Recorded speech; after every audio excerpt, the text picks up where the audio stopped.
ప్రియమైన దేవుని పిల్లలందరికీ మన ప్రభువైన యేసుక్రీస్తు నామములో అలైహిం షాలోమ్. ప్రియమైన దేవుని పిల్లలారా, మన యూట్యూబ్ ఛానల్లో వారానికి వచ్చి ఒక మంచి అంశాన్ని నేను అప్లోడ్ చేస్తున్నాను. క్రైస్తవులు దేవుని నమ్మిన ప్రతి వారు చూస్తున్నారు. అయితే ఇవాళ ఈ వారపు మన అంశం, మన టాపిక్ ఏమిటంటే, నీ ఆశ నెరవేరాలంటే నీవు ఏమి చేయాలి? ఏంటి? నీ ఆశ నెరవేరాలంటే నీవు ఏమి చేయాలి? ప్రియమైన దేవుని యొక్క పిల్లలారా, కుమారుల కుమార్తెలారా, ప్రపంచంలో ఆశ లేని వ్యక్తి అనేవాడే లేడు. కన్ఫామ్గా 100% ప్రజలకు 100% మందికి ప్రతి ఒక్కరికి ఖచ్చితంగా ఒక ఆశ అనేది ఉంటుంది. ఈ వీడియో చూస్తున్న మీకు ఆశ ఉంటుంది, ఈ వీడియో చెప్తున్న నాకు ఆశ ఉంటుంది. ప్రతి ఒక్కరికి విష్ అనేది, ఆశ అనేది ఉంటుంది. ఎంత గొప్పవాడైనా, ఎంత పేదవాడైనా, ఎంత వృద్ధుడైనా, ఎంత అవనస్తుడైనా, ఎంత పిల్లోడైనా, ప్రతి ఒక్కడికి బుర్ర పనిచేస్తున్న ప్రతి ఒక్కడికి ఆశ అనేది ఖచ్చితంగా ఉంటుంది. అయితే ప్రియమైన దేవుని యొక్క పిల్లలారా, మరి మనము అటువంటి ఆశని నెరవేర్చుకోవాలి, దాన్ని సక్సెస్ చేసుకోవాలి అంటే ఏంటి? ఉట్టి చదువుకున్న వాళ్ళకి ఆశలు ఉంటాయా? పెద్ద ఇంట్లో ఉన్న ఆశలు ఉండవు. ఉంటాయి. కుటుంబం బాగుండాలని, వారికి ఉన్న ఆరోగ్యం బాగుండాలని, వారికి శక్తి రావాలని, జ్ఞానం కావాలని, ఆ పని చేయగలగాలని, ఇలాగా ఎవరి ఆశ వాళ్ళకి ఖచ్చితంగా ఉంటుంది. అయితే ప్రియమైన దేవుని యొక్క కుమారులు కుమార్తెలారా, డియర్ చిల్డ్రన్ ఆఫ్ గాడ్, ఇవాళ మన అంశం అదే, how to view success our wish. మనం ఏ విధంగా మన ఆశని ఏం చేయాలి? గెలిపించాలి. ఏ విధంగా మనం దాన్ని సాధించాలి? ప్రియమైన దేవుని యొక్క పిల్లలారా, మరి మన ఆశ గెలిపించుకోవాలంటే మనం ఒక క్రైస్తవునికి ఏం చేయాలి చెప్పాలి. అదే విషయాన్ని మనం ఇది తెలుసుకుందాం. ఒక క్రైస్తవునిగా నీ ఆశ నువ్వు గెలుచుకోవాలి, నీ ఆశ నీవు నెరవేర్చుకోవాలి అంటే నువ్వు ఏమి చేస్తే నీ ఆశ నెరవేరుతుంది?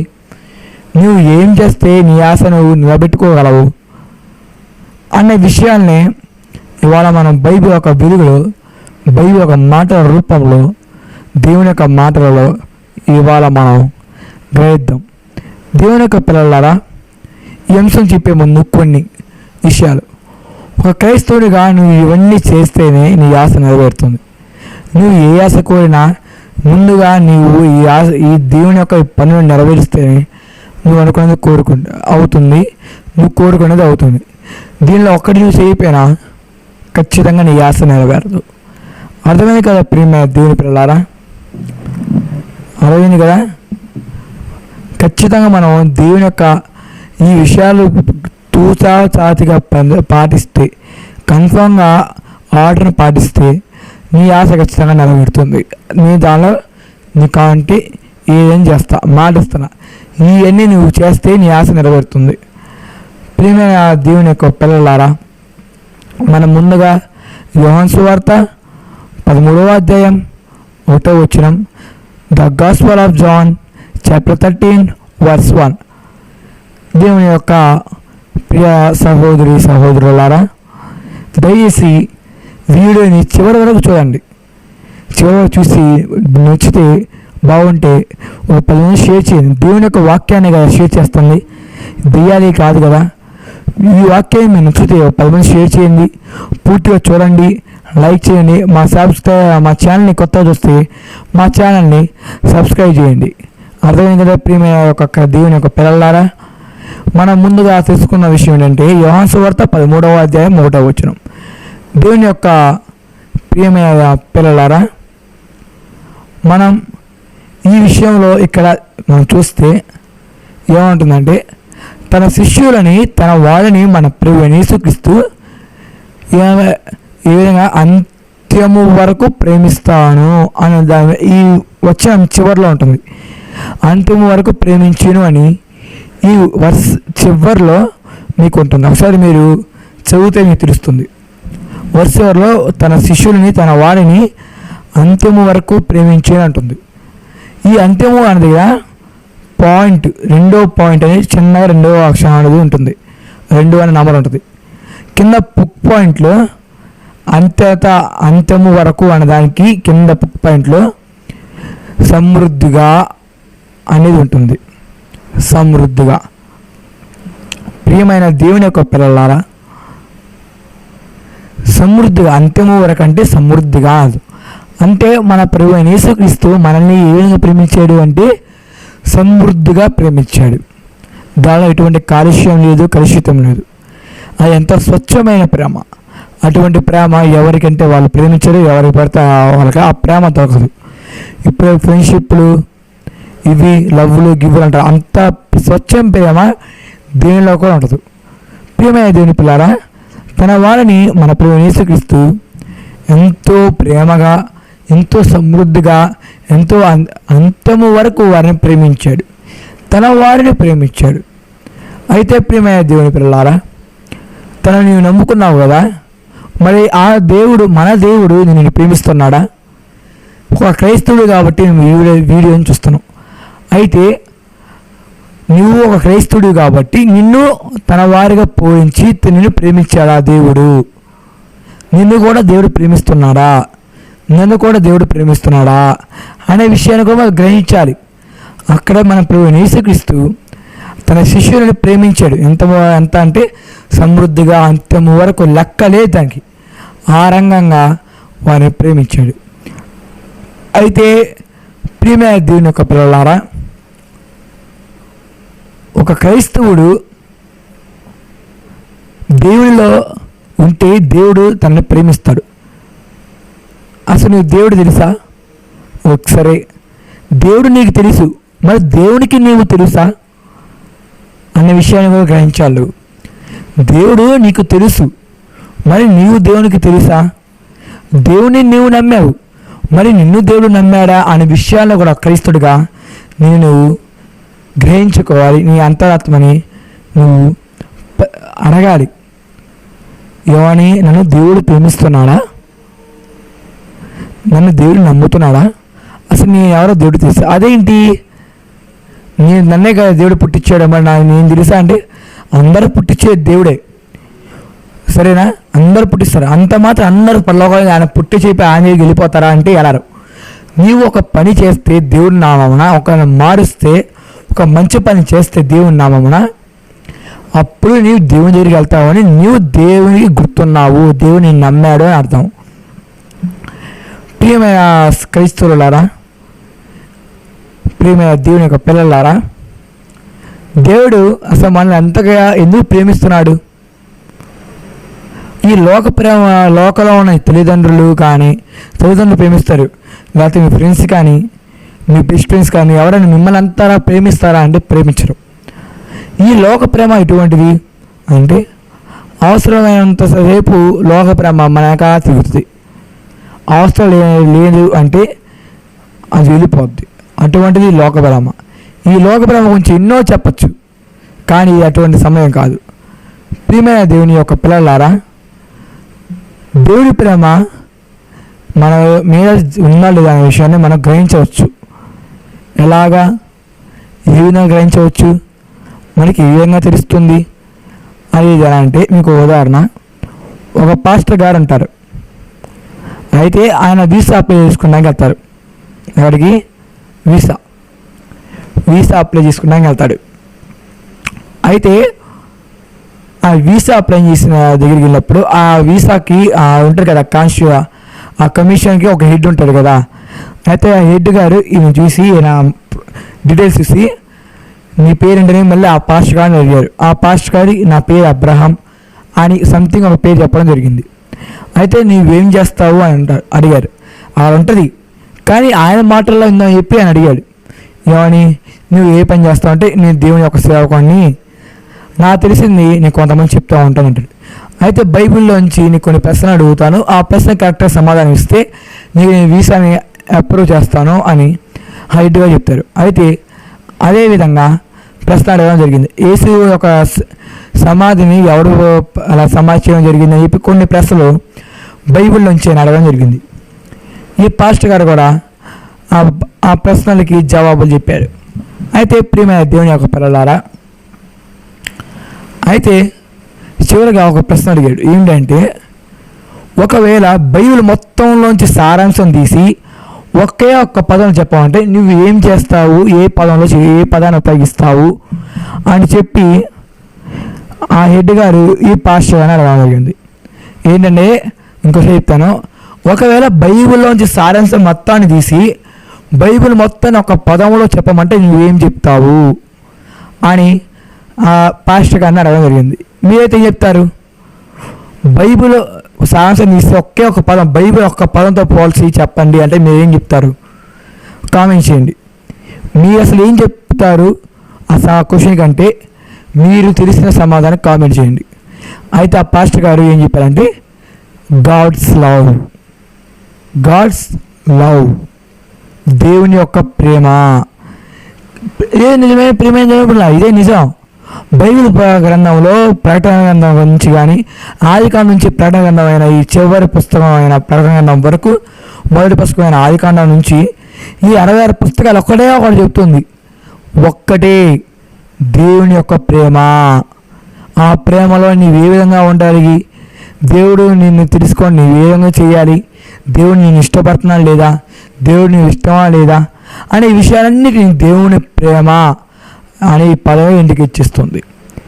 దేవుని ప్రేమ అంటేనే బైబిల్ అంటేనే దేవుని యొక్క ప్రేమ లెక్క. ఏ తండ్రి రాయించని ఏ గ్రంథం చేసా బైబిల్, నీ తండ్రి నీ కొరకు ఆ బైబిల్ గ్రంథాన్ని రాయడం జరిగింది.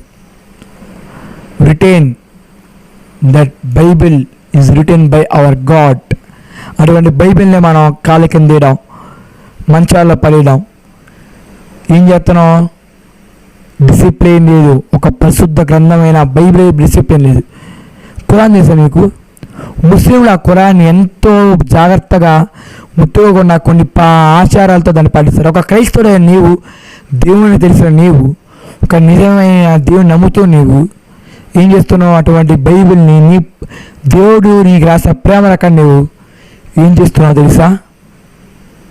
తప్పుగా అవన్నీ తప్పుడు ప్లేసుల్లో తప్పుడుగా పట్టుకోవడం, ఇటువంటి దాని ఆచారాలు లేకుండా ఇష్టం వచ్చింది పడేయడం, అటువంటి పనులు చేస్తున్నాం. ప్రియమైన దేవుని పిల్లలు, అటువంటి పనులు ఒక క్రైస్తవుడు ఎప్పుడు చేయకూడదు. ఎందుకంటే దేవుడు తన వాళ్ళని ఎప్పుడు ప్రేమిస్తాడు, లవ్ చేస్తాడు, ప్యార్ చేస్తాడు. ఒక క్రైస్తవుడిగా నీవు దేవుడిని ప్రేమించలేదు, నిన్ను గమనించుకోవాలి. ప్రియమైన దేవుని పిల్లారా, దయచేసి నువ్వు ఒక క్రైస్తవునిగా నువ్వు నిరూపించుకొని దేవుని మీద నమ్మకం ఉండదాన్ని నిరూపించుకోవాలి. ప్రియమైన దేవుని పిల్లారా, మనం కొద్దిగా ఆలోచిస్తే దేవుడు తన మనుషులని అంటే తన శిష్యులని అంతిమ వరకు అంటే చివరి వరకు సమృద్ధిగా ప్రేమించాడు. వాళ్ళ శిష్యులు ఏమైనా గొప్పవాళ్ళ, తన కోసం ఏమైనా పెద్ద త్యాగాలు చేశారా, ఏమైనా పెద్ద పనులు చేశారా అంటే చూద్దాం. యోహాను సువార్త 16వ అధ్యాయం 32వ వచనం, gospel of John chapter 16 verse 32. ప్రియమైన దేవుని యొక్క కుమార్తెలారా, ప్రియ సహోదరులారా, ప్రియ అమ్మలారా, అయ్యలారా, ఏం చేశారంటే ఇక్కడ ఏముంటుందంటే యేసయ్య మాట చెప్తున్నాడు తన శిష్యులతో, మీరు నన్ను విడిచిపెట్టి ఎవరి ఇంటికి వారు వెళ్ళిపోయే గడియ వచ్చేసినది. ఒకవేళ అడిగితే తెలియదు అని అంటారు. ఇక్కడ మనం చూడాల్సింది తన శిష్యులు ఎటువంటి వాళ్ళంటే, మన ప్రభువైన యేసుక్రీస్తు పట్టుబడిన తరువాత తన శిష్యులు ఎవరింటికి వెళ్ళిపోతారు, తనని ఒంటరిగా వదిలేస్తారు, తనని ఒక్కనే వదిలేసి ఎవరింటి వాళ్ళు పారిపోతారు. అటువంటి వాడు తన శిష్యులు. కానీ అటువంటి శిష్యులు అటువంటి శిష్యుని కూడా దేవుడు ఎంతో ప్రేమగా వాళ్ళని ప్రేమించాడు, సమృద్ధిగా ప్రేమించాడు. ప్రియమైన దేవుని పిల్లారా, తన శిష్యుల గురించి మన ప్రభువైన యేసుక్రీస్తు ఎంతో బాధేస్తూ, తన వాళ్ళ గురించి తనకి తెలియదా? పుట్టించినతనే మరి తన వాళ్ళ గురించి తెలియదా? వాళ్ళందరూ చాలా వరకు చేపలు పట్టేవాళ్ళు, చేపలు పట్టే వారిని మనుషులను పట్టేవాళ్ళుగా మన ప్రభువైన యేసుక్రీస్తు మార్చడం జరిగింది. అయితే ప్రియమైన దేవుని పిల్లారా, ఈ యోహాను సువార్త 13 నుంచి 17 వరకు ఈ 5 అధ్యాయాలని అప్పర్ కోర్స్ డిస్కోర్స్ అంటారు, అప్పర్ రూమ్ డిస్కోర్స్ అంటారు. అప్పర్ రూమ్ డిస్కోర్స్ అంటే మేలుగదిలో దేవుని యొక్క ప్రవచనాలు అని అర్థం. ప్రియమైన దేవుని పిల్లలు, 13, 14, 15, 16, 17 ఈ 5 చాప్టర్స్, ఈ 5 అధ్యాయాలు మేలుగదిలో దేవుడు ప్రవచనాడు. ఈ యోహాను సువార్త కూడా దేవుని యొక్క చివరి క్షణాలని బాగా వివరించి యోహాను ప్రవక్త రాయడం జరిగింది. అయితే ప్రియమైన దేవుని పిల్లరా, అటువంటి ప్రభువైన యేసుక్రీస్తు గారిని తన శిష్యులు విడిచిపెట్టి వెళ్ళిపోయారు, వదిలేసి వెళ్ళిపోయారు. అయితే అంతటి వారిని విడిచిపెట్టి వెళ్ళిపోతారు, మోసం చేసి వెళ్ళిపోతారు అని తెలిసి కూడా వారిని ఎంతో సమృద్ధిగా వారిని మన ప్రభువైన యేసుక్రీస్తు ప్రేమించారు.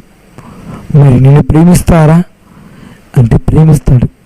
నువ్వు క్రైస్తవుని ప్రియమైన దేవుని పిల్లరా, ఒక క్రైస్తవునిగా నువ్వు మారావు. నాకు గూస్ బంప్స్ వస్తున్నాయి ఈ వాక్యం చెప్తుంటే. ఒక క్రైస్తవుని మారావు అంటే దేవుని ప్రేమిస్తానర్థం. నువ్వు తెలిసి తప్పు చేస్తే అది చాలా పెద్ద తప్పు. దయచేసి తప్పు చేయబాకండి. తెలిసి తప్పు చేసిన తర్వాత నిన్ను నువ్వు మోసపరుచుకుంటావు, నువ్వే మోసపరుచుకున్న వాడే అవుతావు. దయచేసి తెలిసి తప్పు చేయబాండి. ఒకవేళ తెలియక తప్పు చేస్తే దేవుణ్ణి వేడుకోండి, తండ్రి దయచేసి నన్ను క్షమించి తండ్రి, ఈసారి తప్పు చేయండి తండ్రి, నిన్ను నీ వచ్చిన మాటలు దేవునికి ప్రార్థించి. అయితే ప్రేమ దేవుని పిల్లరా, మీరు సాధు సుందర్ సింగ్ అనే ఈ వ్యక్తి గురించి ఎంతమంది తెలుసు? సాధు సుందర్ సింగ్ తెలిసిన వాళ్ళు తెలుసు, అవును, ఎస్ అని కామెంట్ చేయండి. తెలియని వాళ్ళు వినండి. ప్రేమ దేవుని పిల్లరా, ఈయన జీవిత చరిత్ర మీద ఒక సినిమా కూడా ఉంది. ఈయన జీవితం మీద ఒక సినిమా కూడా చేయడం జరిగింది. ఈయన సాధు సుందర్ సింగ్ అనే ఈయన ఒక సిక్కిజం చెందిన ఒక మతానికి చెందిన ఒక వ్యక్తి. అయితే ఈయన పక్కా విగ్రహారాధికుడు. ఎవరు? పక్కా విగ్రహారాధికుడు. అయితే ఈయనకి మన యేసుక్రీస్తు దర్శనం కలిగించాడు. ఎప్పుడైతే ఈ సాధు సుందర్ సింగ్ గారు మన ప్రభువైన యేసుక్రీస్తు యొక్క దర్శనాన్ని పొందారో, తన మాటని విన్నారో, అప్పుడు తను మన ప్రభువైన యేసుక్రీస్తుగా ప్రేమలో మునిగిపోయాడు. నాకు గూజుమ వస్తుంది ఇలాంటి వాక్యం చెప్తుంది. మన ప్రభువైన యేసుక్రీస్తు యొక్క దర్శనాన్ని తను కలిగించుకున్నాడు. ప్రియమైన దేవుని పిల్లరా, తన శత్రువైన ఒకరిని తన సేవకు వాడుకున్నాడు. మరి నిన్ను వాడుకున్నారా తన సేవకి? సిక్కిజం ఒక పక్క విగ్రహాధికుడైన సాధు సుందర్ సింగ్ గారిని తన సేవకు వాడుకున్నాడు. మరి నిన్ను దేవుడు వాడుకున్నాడా? తన సేవకు నువ్వు వాడబడుతున్నావా అనే విషయాన్ని నువ్వు గ్రహించాలి. అయితే తాను దేవుని ఒక ప్రేమలో మునిగిపోయాడు. అటువంటి ప్రేమ నుంచి బయటికి తేడానికి తన తల్లిదండ్రులను, తన మామయ్య ఎంతో భయంకర పనులు చేయడం జరిగింది, ఎంతో క్రియ చేయడం జరిగింది. తన మామయ్య గారు ఒకరోజు, ఒరే సుందర్రావు, ఏంది, నాకు ఒక అందమైన కూతురు ఉందిరా, బ్యూటిఫుల్ అమ్మాయి నాకు ఉంది. ఒకవేళ నువ్వు వేసిన వదిలేసాకో నేను ఆ అమ్మాయి చెప్పి పెళ్లి చేస్తా ఉంటా. అదే ఇప్పుడున్నవాడు అనుకోండి, మా అమ్మాయి అంత అందమైన కూతురు ఉందా, అయితే నాకు వచ్చి పెళ్లి చేయవా అంటాడు. కానీ అతను మాత్రం, మీ అమ్మాయి నాకు అవసరం లేదు, ఆల్రెడీ నాకు నా దేవునికి మ్యారేజ్ అయిపోయింది అన్నాడు. నాకు నా దేవునికి పెళ్ళి అయిపోయింది. పెళ్ళి అంటే మీరు అనుకున్న పెళ్ళి కాదు. పెళ్ళి అంటే తను మన యేసుక్రీస్తు యొక్క ప్రేమతో అంకితం అయిపోయాడు, అటాచ్ అయిపోయాడు, మునిగిపోయాడు. అంత సమృద్ధి ప్రేమ తనకి లభించింది. అంత సమృద్ధి ప్రేమ తనకి వచ్చింది. మరి ఒక క్రైస్తవునిగా నువ్వు ఆ ప్రేమను పొందుతున్నావా? ప్రియమైన దేవుని పిల్లారా, మీకే మీ సమస్యలు వస్తాయి, బాధ వస్తాయి. అప్పుడు మీరు అనుకుంటారు, ఏంటి నాకే నువ్వు సమస్యలు వస్తున్నాయి, నాకే నువ్వు బాధ వస్తాయి మీరు అనుకుంటుంటారు. కానీ నిజమేంటండి ప్రియమైన దేవుని పిల్లారా, నీవు దేవునితో నీవు అటాచ్మెంట్ లేవు. దేవుడితో నీకు లింకు లేదు. నీవు చేసిన పాపాలే నీ ఏకపడుతున్నాయి. అయ్యే నీ బాధల్ని, అవే నీకు రోగాల్ని, అవే నీకు ప్రాబ్లమ్స్ తెచ్చి పెడుతున్నాయి. నీ ఒకవేళ దేవునితో లింక్ ఉంటే, దేవుడిని ప్రేమిస్తే, నీవు ఖచ్చితంగా నీకు ఇటువంటి బాధలు రావు, ఇటువంటి కష్టాలు రావు, నీ ఆశ ఖచ్చితంగా నెరవేరుతుంది. ఇది పాటించట్లేదు కాబట్టి నీ ఆశ నెరవేరట్లేదు, నీ బాధలు వస్తున్నాయి. ప్రియమైన చెప్పాడు. అయితే ఈ సాధు సుందర్ సింగ్ గారి మళ్ళీ వారి తండ్రి ఉంటారు కదా, తండ్రి ఒక మాట ఏంటంటే, ఒకవేళ నువ్వు యేసయ్యను వదిలిపెట్టకపోతే నా ఆస్తిలోంచి చిన్న గొప్ప కూడా నీకు రాదు అని చెప్పి మొహమాట లేకుండా తన మొహమే చెప్పేశాడు. అప్పుడు మనలో అనుకో, తండ్రి గారు అంత మాట రాబాకండి, ఆయన కోసం మీ ఆస్తి పోట్టుకున్నారా, వదిలేండి ఆయన చెప్పి వదిలేస్తారు. కానీ ఇతను మాత్రం ప్రపంచంలో ఎంత ఆస్తిని తెచ్చుకో, నీ ఆస్తిని ఆ ప్రపంచం ఆస్తి ఒకవైపు పెట్టి, నా ప్రేమ యేసుక్రీస్తుని ఒకవైపు పెట్టి రెండింటిలో దాన్ని ఎంచుకోమంటే నేను నా ప్రేమ యేసుక్రీస్తు గారిని ఎంచుకుంటాను అని. హల్లెలూయా, స్తోత్రం యేసయ్యకి. చూసారా ఆయన మాటలు చూసారా? ప్రియమైన దేవుని యొక్క పిల్లలారా, ఆ విధంగా మనం కూడా ఉండాలి. మన ధనం వెనకూడదు, దేవుని వెనక వెళ్ళాలి. ధనం ఏం లేదు, ఇప్పుడు ఉంటుంది రేపు పోతుంది, రేపు ఉంటుంది ఎల్లుండి పోతుంది. అదే ధనం. ఒకవేళ దేవుని వెనక నువ్వు వెళ్తే నువ్వు చనిపోయిన తర్వాత నిత్య రాజ్యం, ఒక పరలోక రాజ్యం నీకోసం ఎదురు చూస్తుంది. ప్రియమైన దేవుని యొక్క పిల్లలారా, దయచేసి మీరు దేవుని నమ్మండి. అయితే ఈ తండ్రి తల్లిదండ్రులు ఇంకా భయంకరమైన క్రియలు చేయడం జరిగింది. ఏంటంటే, అరే సాధు సుందర్ సింగ్ ఎలా వెళ్ళిపోతున్నాం కదా, చివరిగా మీరు పెట్టి అన్నం తిని వెళ్ళిపోరా అంటారు. సరే, తల్లిదండ్రులు కదా, పాప ఆప్యాయతో ప్రేమతో నాకు అన్నం పెడుతున్నారు అని చెప్పి సంతోషంగా కడుపు నిండా సుందరరావు గారు సుందర్ సింగ్ గారు తినడం జరిగింది. అయితే ఇక్కడ ట్విస్ట్ ఏంటంటే, ఆ అన్నంలో విషయం కలిపారు వాళ్ళ తండ్రి, పాయిజనస్ కలిపారు. ఆయన తెలివిగా తినేసి కడుపు నిండా ఇంట్లో నుంచి వెళ్ళిపోయాడు. కొన్ని సంవత్సరాలు, సమ్ ఇయర్స్ లేటర్, ఆయన తండ్రికి ఆయన మళ్ళీ కనబడతాడు. అప్పుడు ఆ తండ్రి గారు మొదటి అడిగిన ప్రశ్న చేశా, ఎలా ఉన్నావు అంటే, ఎరా నువ్వుగా చచ్చిపోలేదా అంటాడు. ఆడమన్నాడు, ఎందుకు నానా అంటే, అరే ఆ రోజు ఇంట్లో నుంచి బయటకు వచ్చేప్పుడు చాలా విషయం కలిపాం కదా అంటాడు. అప్పుడు రెండు నెంబర్ తెచ్చుకుంటాడు. ఏంటంటే, ఇలా తెచ్చుకుంటే, ఆ రోజు నేను దారిలో వాంతులు వేసుకుంటూ వచ్చాను కదా అనుకుంటాడు. ఆ వాంతుల రూపంలో ఆ విషయాన్ని దేవుడు బయటికి పంపించేశాడు. ప్రియమైన దేవుని పిల్లరా, మన ప్రభువైన యేసుక్రీస్తు కొన్ని విషయాల్లో కొన్ని కీళ్ళు మన దాకా రాకుండానే, మనకు తెలియకుండానే దూరం చేస్తాడు. కొన్ని కీళ్ళు మనం తెలియకుండానే ఆ కీళ్ళుని దేవుడు తప్పిస్తాడు. అంత గొప్ప దేవుడు మన దేవుడు, అంత పరిశుద్ధమైన దేవుడు మన కోసం చనిపోయాడు. ఏమయ్యాడు? చనిపోయాడు. అటువంటి దేవుని మనం లెక్క చేయకుండా మనం ఉంటున్నాం. అది చాలా పెద్ద తప్పు. ప్రియమైన దేవుని పిల్లలారా, ఆ విధంగా మనం ఉండకూడదు. ప్రియమైన దేవుని యొక్క పిల్లలారా, ఒక క్రైస్తవునిగా నేను నిరూపించుకోవాలి. ఒక క్రైస్తవుగా దేవుడు నీకు తెలుసు కాబట్టి దేవునికి నీకు తెలుసుకోవాలి చేయాలి. ఆ తండ్రి ప్రేమలకు నువ్వు భద్రంగా పరుచుకోవాలి. దేవుని యొక్క ఆచారాన్ని ఆజ్ఞను స్థిరసాధించాలి. ప్రియమైన దేవుని యొక్క పిల్లలారా, ఫిలిప్పీయులకు రాసిన పత్రిక 2వ అధ్యాయం 8వ వచనం. Philippians chapter 2 verse 8. ప్రియమైన దేవుని పిల్లలారా, మన ప్రభువైన యేసుక్రీస్తు మన కోసం ఎంతో తగ్గాడు, చాలా తగ్గాడు, దాని లెక్క లేదు. మన ప్రభువైన యేసుక్రీస్తు మన కోసం ఈ భూమిలో పుట్టాడు, ఒక మనిషిలా పుట్టాడు. అది కూడా ఒక పశువు పాకలా పుట్టాడు. పశువుల పాకలో మనకందరికి ఇల్లు ఉంటుంది, హాస్పిటల్లో పుట్టాం. కానీ ఆ పశువుల పాక కూడా మన ప్రభువైన యేసుక్రీస్తు గారిది కాదు. ఎవరో పశువుల పాకలో మన ప్రభువైన యేసుక్రీస్తు పుట్టాడు. ఆ రకంగా దిగజారడం జరిగింది. మరియు మన ప్రభువైన యేసుక్రీస్తు పాటిపై సమాధి కూడా మన దేవుడి నుంచి కాదు, ఎవరో సమాధిలో మన దేవుని పాతి పెట్టడం జరిగింది. కనీసం ఒక సొంత సమాధి కూడా తను పాతి పెట్టలేదు. ఆ రకంగా తను దిగించుకోండి. అతనికి వచ్చిన మరణం కూడా సాధారణమైన మరణం కాదు, శిలువ మరణం. మన కోసం తన రక్తాన్ని చిందించి కొరడా డబ్బాలతో కొట్టించుకొని ఉమ్ము వేయించుకునే మొహం మీద ముళ్ళ కిరీటం పెట్టించుకొని కొండ మీద వరకు శిలువలో మోయడం జరిగింది. మన కోసం మన పాపాలని తన రక్తంతో కడిగాడు. ప్రియమైన దేవుని పిల్లారా, దయచేసి అటువంటి దేవుని మీరు మరొకండి. నాకు చెప్తున్న కన్నీరు వస్తుంది. ప్రియమైన దేవుని పిల్లారా, ఇది మా సాధారణ మరణం కాదు. నిద్రలో కొంతమంది చనిపోతారు, అటువంటి మరణం కాదు. నొప్పిదేమైనా పోతారు కొంతమంది, అటువంటి మరణం కాదు. ఎంతో బాధాకరమైన మరణం. రక్తం తినేస్తున్నాడు. మీరు కొద్దిగా చర్చి మా చర్చి కొండ మీద కొద్దిగా, అంత కాదు, కొద్దిగా కొండ మీద. అయితే అక్కడ కూడా కొంత మా చర్చికి వచ్చి సంఘస్థులు ఆయాసపడతారు. కానీ మన తండ్రి కొండ మీద దాకా మన కోసం సిలువను మోసుకొని రక్తం చిందిస్తూ ఎక్కాడు.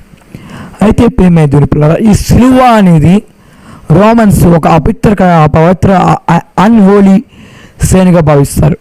ఒక అపవిత్రమైన గుర్తుగా రోమన్స్ అనేది ఏం చేస్తారు? పూజిస్తారు. పూజించడం ఒక అపవిత్రమైన దాన్ని పూజిస్తారు. మనం అనుకోండి, ఆ సిలువని గాజుల్లో, ఉంగరాలకి, ఫోన్ పౌచులకి, ఫోన్లో ఉన్న వాల్పర్లకి, గేట్లకి, చర్చీలకి, గోళ్ళ మీద అన్ని చోట్ల సిలువ క్రాస్ సిలువ చేపిస్తాం. అయితే ప్రేమ దేవుని పిల్ల, అది కరెక్ట్ కాదు. సిలువ మన పూజించడం కరెక్ట్ కాదు. That is not a worship thing. అది మనం పూజించడానికి సరైన వస్తువు కాదు. కానీ ఒక్కడే విషయం గుర్తుంచుకోండి, సిలువని చూసినప్పుడు మనకు ఒక్క విషయం ఖచ్చితంగా గుర్తురావాలి. అది దేవుని యొక్క ప్రేమ గుర్తుకు రావాలి. ఆ దేవుడు నీ తండ్రి నీ కోసం రక్తం చనిపోయిన విషయాన్ని ఆ సిలువను చూసినప్పుడు నువ్వు గుర్తెచ్చుకోండి. రోమన్స్లో మన యేసుక్రీస్తు సిలువ మోయినప్పుడు ఎవ్వరు కూడా కనీసం సిలువని టచ్ కూడా చేయరు, అంత అపవిత్రంగా పూజిస్తారు. కానీ అటువంటి సిలువ మరణాన్ని మన ప్రభు యేసుక్రీస్తు మన కోసం ఏం చేశాడు? భరించాడు.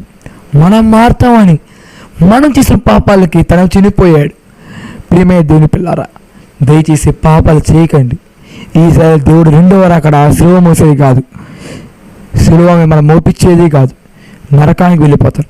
ఇక్కడ సిలువ మోసి ఆ సిలువని, ప్రియమైన దేవుని పిల్లారా, మీరు ఇప్పుడు ఒక యాత్ర ఉంది, దానిలో మీకు సిలువిస్తారు. సిలువని తీసుకెళ్తూ ఉండాలి. మీరు బరువుని చెప్పి ఆ సిలువ కట్ చేసుకుంటూ వెళ్తారు. అలాగే చిన్న సిలువ అయిపోద్ది. చిన్న సిలువ కొంత దూరం తర్వాత పెద్ద లోయ ఉంటుంది. అందరూ సిలువని వేసుకొని ఆ సిలువ మీద నడుచుకుంటూ వెళ్ళి ఆ లోయని దాడేసి ఇంటికి వెళ్ళిపోతారు. కానీ మీ సిలువ బరువు అని చెప్పి సిలువ కోసేస్తారు, గుర్తుందా? ఆ సిలువ చిన్నది అయిపోద్ది, మీరు దాన్ని దాటలేరు. కాబట్టి నువ్వు ఆ సిలువని మోస్తేనే నువ్వు పరలోకానికి వెళ్తావు. బరువు ఉంది కదా అని చెప్పి నువ్వు కట్ చేసావా, నువ్వు అంతే, నువ్వు పాతాళానికి వెళ్ళిపోతావు. దయచేసి ప్రియమైన దేవుని పిల్లలారా, దయచేసి నువ్వు ఒకటి తప్పు చేయబాకు. నా కుమారులారా, దేవుని యొక్క కుమారులారా, సహోదరులారా, మీరు అటువంటి తప్పు చేయాలని ఆశిస్తున్నాను. యోహాను సువార్త 13వ అధ్యాయం 8వ వచనం. ప్రియమైన దేవుని యొక్క పిల్లలారా, ఇక్కడ ఈ వచనం చూసినట్లయితే ఈ వచనంలో మన ప్రభువైన యేసుక్రీస్తు తాను ఎంతలా తగ్గించుగా మనకు తెలుస్తుంది. తన శిష్యు యొక్క తన పై వస్త్రమును తీసి తన గార్మెంట్ హిస్ గార్మెంట్ సైడ్, తన పై వస్త్రమును తీసి పక్కన పెట్టి ఒక టవాలుని చుట్టుకొని తన శిష్యు యొక్క పాదాన్ని కడగడం మొదలుపెట్టాడు. సిద్ధమయ్యాడు. తన శిష్యుల యొక్క పాదాలను కడిగి, తన వాళ్ళ పాదాలు కడిగి రేంజ్కి తను దిగిపోయాడు. తను మారుతారు, తను నమ్ముతారు. అయితే పేతురు మాత్రం, ప్రభువా నీవు నా పాదాలు కడగడం ఏంటి? నువ్వెంత నేనెంత అంటే, నీవు ఒకవేళ నీ పాద కడుచుకోకపోతే నాకు పాలు లేదు అని అంటాడు. అప్పుడు పేతురు, నా కాళ్ళు తల చేతులు మొత్తం కడిగి అంటాడు. ఇక్కడ పాలు లేదంటే అర్థం ఏంటి అంటే, ఒకవేళ దేవుడితో కడుచుకోలేదంటే దేవుడు నీకు పాలు లేదని. దేవుడు మన కోసం తెచ్చిపోయాడు కదా, అంటే మనందరి కడిగినట్టే కదా అర్థం. అంటే కడిగాడు, కానీ నువ్వు ఇంకా తప్పులు చేస్తున్నావు కదా, మరి కడుగుతున్నాడు అని లేదు. ఇప్పుడు ఏంటంటే, ఒకవేళ తప్పు చేసావంటే నువ్వు దేవుడితో పాలు పొందినవాడు కాదు. రొట్టె ద్రాక్షరసం తిన్నాం ప్రతి వారం, రొట్టె ద్రాక్షరసం తిని దేవుని కోసం పని చేయకపోతే నువ్వు ఒక పాపివి, దోషివి. ప్రియమైన దేవుని యొక్క పిల్లల, నీవు దేవునితో పాలు పొంది ఉన్నావా లేదా, దేవునితో పాలు పొంది ఉన్నావా లేవా అనే విషయాన్ని గ్రహించాలి. ప్రియమైన దేవుని యొక్క పిల్లలారా, అక్కడ పేతురు గారు నీతోనే పాలు పొందాలని చెప్పి, నీతోనే ఉండిపోవాలి, నీ ప్రేమ నాకు కావాలని చెప్పి నా చేతులు నా తల అంత కడిగేవాడు. మరి నీవు కడిగించుకున్నావా? నీకు దేవునితో పాలు ఉందా? నీకు దేవునితో అటాచ్మెంట్ ఉందా? నీకు దేవునికి సంబంధం ఉందా? ప్రియమైన దేవుని యొక్క పిల్లలారా, ఇది అలాటప్ప వాక్యం కాదు. వాక్యం అంటే దేవుని యొక్క మాట. దేవుడు అంటే వాక్యం, వాక్యం అంటే దేవుడు. మనం అటువంటి వాక్యాన్ని అంటున్నాం. కొన్ని సంవత్సరాల ముందు వాక్యం వినిచ్చేవారు, చంపేసేవారు. కానీ ఇప్పుడు ఇంత స్వేచ్ఛగా వాక్యం అన్నాం. కానీ నువ్వు దేవుని లేవు. ఉన్న వాళ్ళకి దేవుని తరపున స్తోత్రం మహిమలో చెల్లిస్తున్నాను. లేని వారి సంగతి ఏంటి? ప్రియమైన దేవుని యొక్క పిల్లలారా, దయచేసి నీవు ఏం చేయాలి అంటే దేవునితో పాలు పొంది ఉండాలి. బాప్తిజం చేసుకున్నాను, ప్రతి ఒక్క చర్చికి వెళ్తున్నాను, రొట్టె ద్రాక్ష రసం తినేస్తున్నాను, వస్తున్నాను, అయిపోయింది. రివర్స్ సైకిల్ రీసైకిల్ లాగా అదే కంటిన్యూ. నీలో మారిపోయేది ఒక క్రైస్తవునిగా నిన్ను దేవుని నమ్మాడా లేదా, దేవునితో పాలు ఉందా లేదా అనే విషయాలు గ్రహిస్తున్నావా? నేను ఒకసారి చెప్పాను, ఒక లారీకి ఒక చిన్న బాక్స్ ఉంది, దాని మీద డైలీ చెక్ మీద డైలీ ఉంటుంది. ఆ లారీ బాక్స్ చెక్ చేయబోతా ఎంత పెద్ద లారీ మారిపోతుంది. ఒక ఆత్మని నీవు దేవుని కుమారమని చెక్ చేసుకుంటున్నావా? నేను ఏ విధంగా దేవుని పట్ల ఉన్నానో, ఏ విధంగా దేవుని పట్ల ఉంటున్నానో, దేవుడి పట్ల దేవుడి పట్ల ఉండాలి అనే విషయాన్ని నువ్వు గ్రహిస్తున్నావా? ప్రియమైన దేవుని యొక్క పిల్లలారా, నీవు అది గ్రహించట్లేదు. ఒక క్రీస్తునిగా నీ బాటను తప్పావు. ప్రియమైన దేవుని యొక్క పిల్లలారా, ఇర్మియా గ్రంథం 2వ అధ్యాయం 2వ వచనం. ఇర్మియా చాప్టర్ 2 వర్స్ 22. దీనిలో నువ్వు సబ్బులో కడుక్కున్నా లేదా కొన్ని పదార్థాలతో కడుక్కున్నా నీ పాపని దేవునికి ఒక మచ్చలాగా కనబడుతూ ఉంటుంది అంటాడు. అర్థం ఏంటంటే, ఇప్పుడు మీ సబ్బులు పెట్టి స్నానం చేస్తారా? స్నానం చేసి ఉంటారు రాత్రిపూట, పొద్దున పూట. Something Dettol, Lifebuoy, Santoor, మినిమెక్స్, మళ్ళీ ఇంకో మంచి సబ్బు ఏం తెలుసా, అది ఎక్కువ కాస్ట్ ఉంటుంది కదా, మైసూర్ శాండిల్. చర్మం తేమగా ఉండడానికి సబ్బులు పెట్టి స్నానం చేస్తున్నాం. డెటాల్ మళ్ళీ ఉంటుంది, దాన్ని కలుపుకొని నీళ్ళు పోసుకున్నారు. ఎందుకు? రోగాలు రాకుండా ఉన్నాయి, క్రిములు ఉండకుండా ఉన్నాయి, బాడీ క్లీన్గా ఉన్నాయి. దేనికి స్నానం చేస్తున్నాం అంటే, మళ్ళీ స్నానం చేయకపోతే రోగాలు వస్తాయి ఖచ్చితంగా. స్కిన్ డిజీజ్లు, స్కిన్ క్యాన్సర్ కూడా ఉంటుంది, కొన్ని రోగాలు వస్తాయి. అందుకని నువ్వు శుభ్రపరచుకున్నావు, శరీరాన్ని శుభ్రపరచుకున్నావు, మరి నీ ఆత్మని నువ్వు శుభ్రపరచుకున్నావా? చెప్పాలి ప్రియమైన దేవుని పిల్లలారా, నీ ఆత్మని శుద్ధపరచుకున్నావా? నీ పాపం అనేది దేవునికి ఒక మరకలా కనబడుతుంది, నీ మీద ఒక మచ్చలా కనబడుతుంది. పుట్టుమచ్చ తెలుసా? అది మనగా కనబడుతుంది. కానీ నీ మరక మాత్రం, నీ పాపం మాత్రం ఒక మచ్చలాగా దేవునికి కనబడుతుంది. ఆ మచ్చని శుద్ధం చేసుకొని నీ ఆత్మని నువ్వు పరిశుద్ధంగా ఉంచాలి. ఆత్మను కూడా పరిశుద్ధంగా ఉంచుతారా? ఆత్మ కూడా స్నానం చేపిస్తారు. వీటిని పాపం చేయకుండా దేవునికి ప్రార్థన చేస్తూ దేవుళ్ళ ఉంటూ దేవునికి 10 మంది చెప్తూ ఉంటే నీ ఆత్మని నువ్వు స్నానం చేపించాలంటే, నీ ఆత్మ నువ్వు పరిశుద్ధంగా అంటే నీ మీద ఇటువంటి మచ్చ లేదు, దేవునికి నువ్వు ఒక మచ్చలేని వ్యక్తిలాగా కనబడుతున్నావు, దేవుని నిన్ను నమ్ముతాడు. ప్రియమైన దేవుని పిల్లలారా, దయచేసి ఇటువంటి వాక్యాలు మీరు ఇంకా కావాలి, నిన్ను మోటివేట్ చేయాలంటే మా ఛానల్ సబ్స్క్రైబ్ చేయండి. అదువని ఎంబీ అనే ఛానల్ని సబ్స్క్రైబ్ చేసి బిల్ ఐకాన్ని ఆన్లో పెట్టుకోండి. అప్పుడు ప్రతి వీడియో మీకు ఖచ్చితంగా ముందుగా మీకే వస్తుంది. ప్రియమైన దేవుని పిల్లలారా, మరి నీ మచ్చని నీ పోగొట్టుకున్నావా? స్నానం చేస్తున్నావు, షాంపూలు వాడుతున్నావు, డవ్ షాంపూలు ఏదో ఒకటి. మరి నీ బట్టలు శుభ్రం చేస్తున్నావు. ఏం చేస్తున్నావు? బట్టలు శుభ్రం చేస్తున్నావు. ఏదో ఒకటి నాకు సరిగ్గా తెలియదు కానీ నిర్మా, మరి ట్రిప్లెక్స్ సంస్కారమైన సబ్బు, ట్రిప్లెక్స్, సర్ఫ్ ఎక్సెల్, రెయిన్, ఇంకా కొన్ని యాడ్లో చూశాను ఇవి ఉంటాయి. నీ బట్టలు శుభ్రం చేసుకున్నావు, నీ ఒంటి శుభ్రం చేసుకున్నావు, కానీ నీ ఆత్మ నీవు శుభ్రం చేయట్లా. ఒక క్రైస్తవుని కానీ నేను నిరూపించుకోవట్లా. ఒక క్రైస్తవుడిగా నేను నిరూపించుకోవాలి. ప్రియమైన దేవుని ఒక పిల్లలారా, దయచేసి దేవుని మర్చిపోకండి. దేవుడు నీకోసం ఎంతో తగ్గించి ఉన్నాడు, తను ఎంతో తగ్గించుకున్నాడు నీకోసం. తన శిష్యులు నీ కాళ్ళని పట్టుకునే రేంజ్ తగ్గిపోయాడు. దయచేసి తనను తక్కువ చేయవాలి. తను అనుకుంటే నిన్ను చంపేయగలడు, అయిపోద్ది ప్రాణం, నా ప్రాణం అయిపోద్ది. ఎంత కానీ మనకి లైఫ్ టైం ఇచ్చాడు. నువ్వు చేయవలసిన పని ఇంకా ఉందని చెప్పి నేను బ్రతికావు కాబట్టి నువ్వు చేయవలసిన పని నువ్వు ఉండాలి. అయితే చివరిగా మనం ఒక వాక్యం తీసుకుందాం. మత్తయి సువార్త 15వ అధ్యాయం 28 వచనం. మత్తయి సువార్త 15వ అధ్యాయం 2వ వచనం, మాథ్యూ చాప్టర్ 15 వర్స్ 2. దీనిలో పరిసయ్యులు దేవుని యొక్క శిష్యులు ఉంటారు కదా, ఈ 12వ శిష్యులు ఏం చేస్తారంటే భోజనం చేసే ముందు చెయ్యి కడుక్కోకుండా తినేస్తారు. ఏం చేయకుండా చెయ్యి కడుక్కొని తినేస్తారు.